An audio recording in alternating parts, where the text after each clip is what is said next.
रत्ना जी ने अपना मोबाइल खोलकर देखा तो टिकट कंफर्मेशन का मैसेज आ गया था। बहुत देर तक वो यूं ही बैठी रही।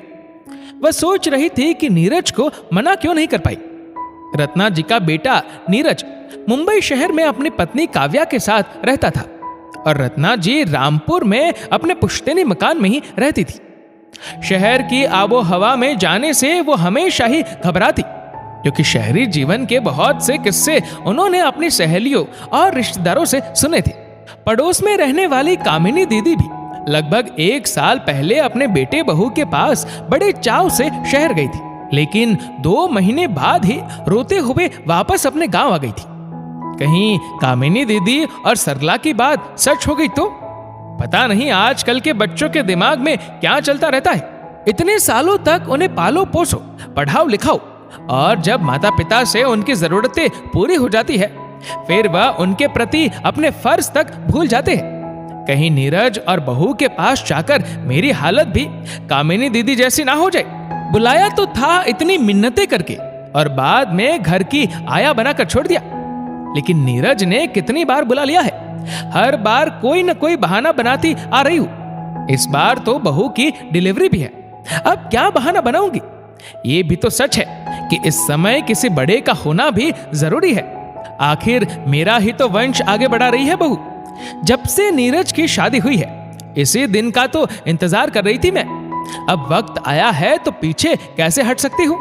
नहीं, चली ही जाती हूँ, देखा जाएगा। यदि मन नहीं लगा तो साफ साफ कहकर वापस आ जाऊंगी। इसी हड़बड़ी में रत्ना जी अपना सामान बांधने लगी। बेटे के द्वारा भेजी गई टिकट से रत्ना जी मुंबई के लिए रवाना हो गई। एयरपोर्ट पर उतरी तो नीरज ने गाड़ी भेज रखी थी।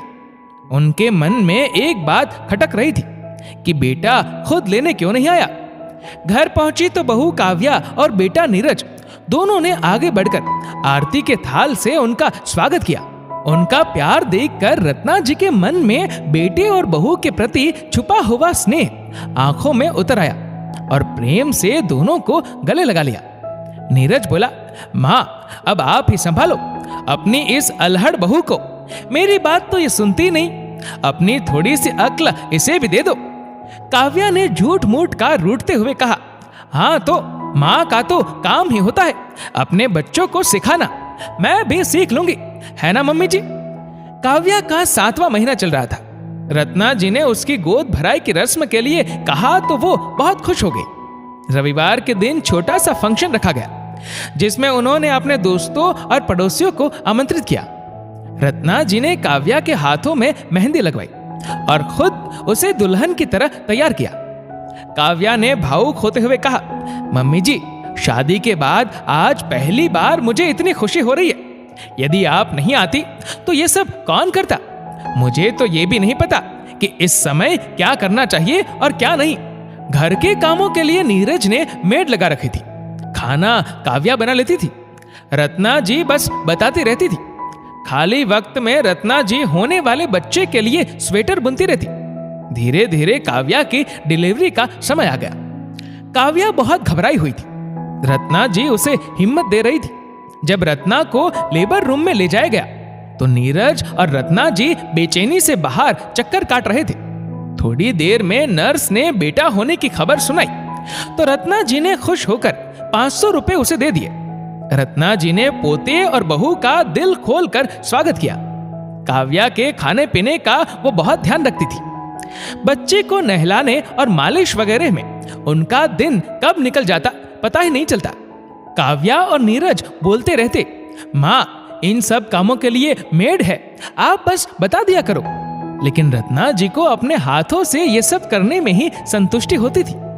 एक दिन गांव से कामिनी दीदी का फोन आया, क्यों रत्ना खूब सेवा कर रही हो वहां बेटे बहू की, ध्यान रखना कहीं आया बनकर न रह जाओ।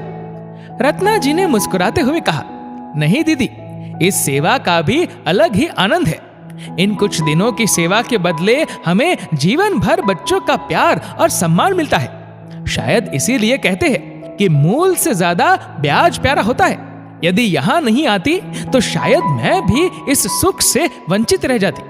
अगर अपने बच्चों से प्यार और सम्मान मिल रहा है तो मैं क्यों अपने अहम में इनसे मुंह मोड़ कर रहूं।